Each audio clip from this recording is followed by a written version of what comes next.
The first violation, survey stakes cutting through pasture. They didn't knock. They didn't ask. One morning, I woke up to survey stakes slicing straight through my pasture, my fenced, working cattle land, marked for a brand new HOA bike path. According to them, it was community approved. According to my livestock, it was a disaster waiting to happen. What started as a few painted lines quickly spiraled into fines, threats, and a power play so reckless it put people and animals at risk. The HOA thought paperwork beat reality. They were wrong. And when the path finally opened, the consequences were impossible to ignore. Life before the conflict, homeowner walking through pasture. Before any lines were painted or letters were mailed, life on my land followed a rhythm that hadn't changed in decades. The days started early and ended tired, the good kind of tired that comes from real work. My property sat just beyond what used to be the edge of town, rolling pasture, fenced acreage, and enough open space that you could hear wind instead of traffic. It wasn't fancy, but it was honest. The land paid for itself through cattle, and in return, it demanded consistency, attention, and respect. I wasn't anti-community or anti-progress. I just valued distance.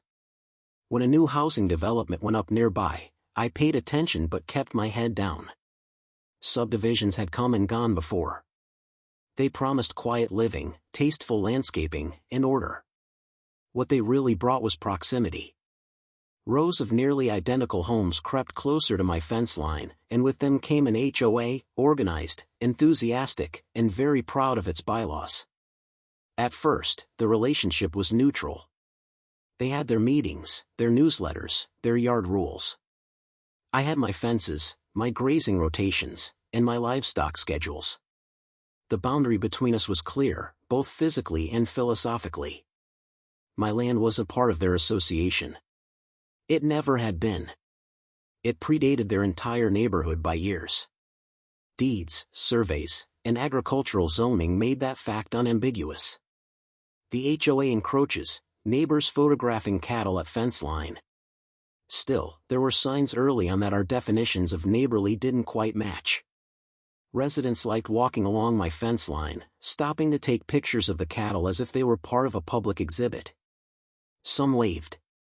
Some leaned on the fence. A few ignored posted signs entirely. It was annoying, but manageable. I fixed boards, reinforced gates, and reminded myself that curiosity wasn't the same thing as entitlement. The HOA, meanwhile, was busy branding the neighborhood. They wanted walking trails, green spaces, and lifestyle amenities that looked good in promotional photos. Committees were formed. Votes were taken. Plans were drawn. And somewhere along the way, my pasture stopped being seen as private working land and started being viewed as unused space, an empty gap between their vision and completion. Nothing official came to me at first. No phone call. No letter. No request to discuss access or easements. Just subtle changes in behavior. Surveyors were spotted near the property line, always careful to stay just far enough away to avoid direct confrontation. Colored flags appeared and disappeared. HOA newsletters mentioned future trail connectivity without specifying where that connectivity would actually run. I kept working. Fences still needed checking. Cattle still needed rotating. Weather still dictated the day more than any committee ever could. But there was a feeling settling in, the kind that comes when other people start making plans that include you without bothering to ask. It was easy to dismiss at first. HOAs loved plans. Most of them never survived reality. Unauthorized markings, bright paint and stakes across grazing land. Then the letters started circulating inside the neighborhood. Residents talked. Rumors spread. A bike-friendly corridor. A safe community path. Words that sounded harmless until you realized they were being used to describe land that didn't belong to them. Land with livestock. Land with liability. Land that, if misused, could turn dangerous in seconds. I reviewed my paperwork just to be safe. Deeds, plats, zoning classifications, everything confirmed what I already knew. There were no easements. No shared use agreements. No gray areas. The pasture was mine, actively used, and legally protected. That should have been the end of it. But HOAs don't run on common sense alone. They run on momentum, confidence, and the assumption that resistance will eventually fold. From their perspective, I was one property owner standing in the way of a community amenity. From mine, they were inching toward a line they had no authority to cross. What made it worse was how normal everything still looked on the surface. Neighbors smiled. Meetings continued. Landscaping projects rolled out. The conflict hadn't exploded yet, it was simmering, quietly, beneath layers of paperwork and polite assumptions. That calm was misleading. Because once the HOA convinced itself the plan was already approved, it stopped asking whether it should exist at all. And that was the moment the pasture stopped being just a pasture, and became a problem someone else thought they could solve for me. Fines and paperwork, homeowner reviewing notices at kitchen table. Once the HOA decided the path was happening, the pace changed overnight. What had been hints and quiet probing turned into action that felt deliberate and coordinated. Stakes reappeared, this time driven deeper into the ground and placed in a straight, unmistakable line that cut directly through the grazing route I used every week. Spray paint followed. Bright, confident markings that ignored fences, terrain, and common sense. It was no longer theoretical. They were laying claim in real time. The first notice arrived shortly after. Not addressed to me directly, but to adjacent property stakeholders, as if rewording reality could soften it. The document referenced a community improvement project, cited internal HOA votes, and casually mentioned assumed access across the pasture. There was no legal basis attached. No easement. No acknowledgement that the land was actively used for livestock. It read like a declaration disguised as an update. I responded formally, with documentation. Surveys. Deeds. Agricultural zoning confirmations. Everything that clearly stated the land was private, operational, and off-limits. I assumed facts would reset the situation. Instead, they accelerated it. Within weeks, contractors appeared at the fence line, walking the route as if it already belonged to them. They didn't cross at first, but they measured, pointed, and flagged with growing confidence. Fence boards were loosened and reattached incorrectly. Gates were left unlatched. Cattle noticed before I did. Herd patterns shifted. Stress showed up in weight loss and agitation. The land reacted immediately to the disruption. Then came the fines. The HOA began issuing violations for obstruction of approved amenities. According to their paperwork, my fence interfered with a planned bike corridor. They claimed the fence violated safety standards for a path that didn't legally exist. The logic didn't matter to them. The paperwork was already templated. Every week brought another notice, each one escalating in tone and dollar amount. What made it worse was how public it became. HOA newsletters framed the issue as one uncooperative landowner blocking a family-friendly project. The narrative painted me as unreasonable, outdated, resistant to progress. Residents began gathering along the fence more often, pointing at the stakes, walking the imaginary path as if rehearsing for its opening. The pasture stopped feeling like private land and started feeling like contested ground. I documented everything. Dates. Photos. Fence damage. Livestock movement. Every interaction, every letter, every unexplained visit near the boundary. The HOA responded by doubling down. They claimed implied access. They referenced old county maps that predated current fencing but ignored updated surveys. They leaned hard into legal gray areas, betting I wouldn't have the time or resources to push back indefinitely. Construction pressure, equipment staged near pasture fence. Construction equipment showed up one morning without warning. Not inside the pasture yet, but close enough that the message was clear. Gravel was dumped near the boundary. Forms were staged. The pace suggested they were testing how far they could go before I physically intervened. It was a pressure tactic, and it worked, just not the way they expected. Livestock safety became the immediate concern. Cattle don't understand property disputes. They respond to noise, movement, and gaps. Each new disturbance increased the risk of a breach, and a single breach could mean animals on residential streets. The liability would be catastrophic. I reinforced fences again, spending time and money to protect against a problem I didn't create. The HOA treated those reinforcements as defiance. Fines increased. Deadlines shortened. Letters became warnings. Warnings became threats of legal action. They claimed emergency authority to proceed for community safety, a phrase vague enough to sound important and empty enough to mean nothing. Still, they acted like it gave them power. Public misuse and danger, residents using partially cleared pasture. Residents started using the partially cleared route anyway. Bikes rolled through gaps. Joggers crossed under temporary tape. Dogs wandered into grazing areas. Each incident raised the stakes. One startled animal. One bad reaction. One injury. The potential consequences were obvious to anyone who understood livestock, but the HOA treated those risks as hypothetical inconveniences. I contacted the county. Then the state agricultural office. Then an attorney familiar with land use disputes. Each step added clarity and confirmation. The HOA had no right to proceed. Not now. Not ever. But legality and momentum aren't the same thing. They were already invested, financially and politically.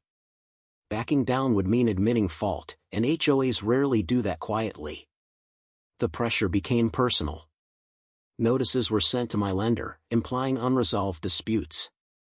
Contractors claimed access had been granted verbally. Insurance questions surfaced. The goal was clear: overwhelm, exhaust, and isolate. Make the cost of resistance feel higher than the cost of compliance. But the more they pushed, the more fragile their position became. A temporary gravel strip was laid one afternoon while I was off-site. It cut directly through a rotation zone, altering drainage and foot traffic patterns. Cattle avoided it instinctively, bunching along the fence in ways that increased stress and risk.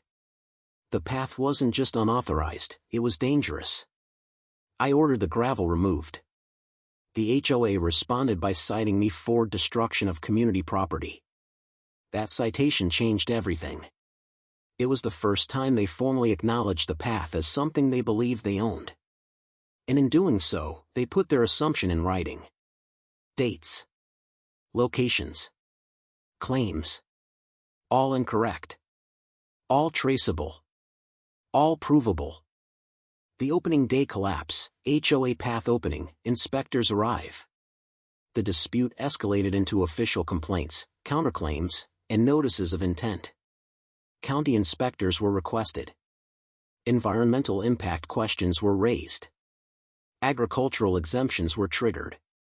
The quiet confidence the HOA had relied on started cracking under scrutiny. Residents noticed the shift. Construction paused. Equipment disappeared. The newsletters stopped mentioning the path directly. Instead, they framed delays as ongoing reviews. Behind the scenes, the paper trail was growing longer and heavier. Still, the HOA wasn't finished. They scheduled a public opening date. No construction was complete. No permissions were granted. No legal clearance existed. But they announced it anyway, betting that momentum and visibility would force the issue. Balloons were ordered. Flyers circulated. The path was being treated as inevitable. And that was the moment the dispute crossed from paperwork into spectacle. Because opening a bike path through active cattle land isn't just bold, it's reckless. And once the public got involved, the consequences were no longer theoretical authority shifts. Inspectors issue stop work orders. As the scheduled date approached, one question hung over everything: would the HOA finally acknowledge reality, or would they let pride turn a bad decision into a public disaster no one could ignore? The HOA chose visibility as its weapon, and in doing so, handed me mine. The morning of the so-called opening arrived with forced cheer and manufactured confidence. Bright signage appeared overnight. Temporary barriers were moved aside. Streamers and markers outlined the path's route as if repetition alone could turn trespass into legitimacy. From a distance, it looked like a celebration. Up close, it looked like denial wrapped in optimism. They had invited residents, local officials, and families. Bikes lined up. People gathered near the fence line, staring into the pasture with curiosity and expectation. The HOA board stood confidently at the edge, acting as if the land had already been conquered by paperwork and persistence. The path cut straight through the heart of active grazing territory, where the cattle had already begun shifting uneasily at the unfamiliar noise and movement. What the HOA hadn't accounted for was scrutiny. County vehicles arrived first. Not invited. Then representatives from the agricultural office. Then an inspector with maps, flags, and a clipboard that stayed closed longer than it stayed open. The crowd didn't notice at first. They were focused on the spectacle, on the idea of progress being unveiled. But momentum stalled the moment officials began walking the route instead of celebrating it. The inspection was fast. Precise. Unforgiving. The gravel strip violated zoning restrictions. The path crossed land designated for agricultural use with no easement, no variance, and no liability mitigation. Drainage interference was noted. Livestock endangerment was documented. The HOA's assumption of authority collapsed under direct observation. Every issue I had raised quietly, methodically, and repeatedly was now being acknowledged publicly. The crowd thinned as the tone shifted. Enthusiasm drained into confusion. Parents pulled bikes back. Dogs were leashed tighter. The cattle moved closer to the fence, unsettled by the gathering and noise, their presence a physical reminder that this wasn't empty land, it was working land.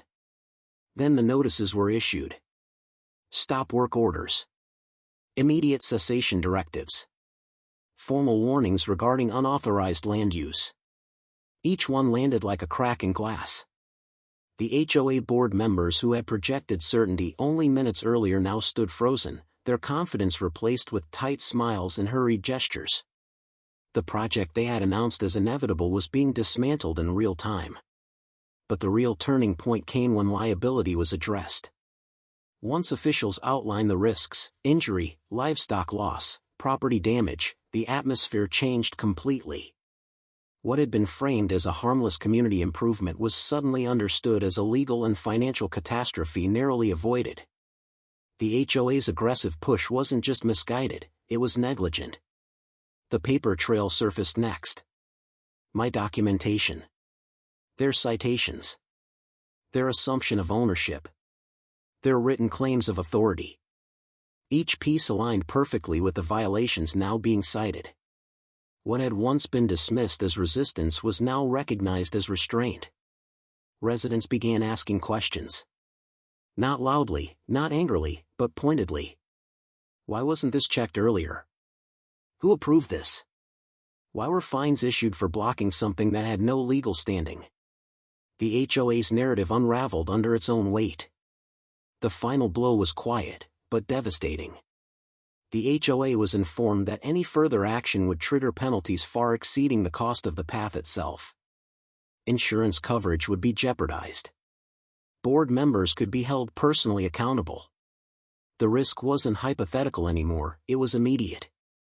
The opening never happened. Project removal, construction equipment hauled away, signs removed. Signs were removed. Barriers were reinstalled, this time facing inward. Equipment was hauled away under supervision. The path that had been treated as a done deal vanished as quickly as it appeared, leaving behind only disturbed soil and an audience that had just watched authority collapse under scrutiny. As the pasture settled back into uneasy calm, one truth became unavoidable: the HOA hadn't just overstepped. They had exposed themselves. And once that exposure became public, there was no amount of confidence or paperwork that could put the illusion back together again. The question now wasn't whether they had lost, it was how much that loss was going to cost them. The aftermath didn't arrive with fireworks or headlines. It came quietly, in the form of absence. No more trucks idling near the fence. No more survey flags reappearing overnight. No more notices taped to gates or mailed with artificial urgency. The pasture returned to its old rhythms, but the silence carried weight. What had happened couldn't be undone, and everyone involved knew it. Within weeks, official letters followed the unofficial retreat. The HOA formally withdrew the project, citing planning errors and oversight. The language was careful, engineered to minimize fault, but the meaning was clear. The bike path was dead. Not postponed.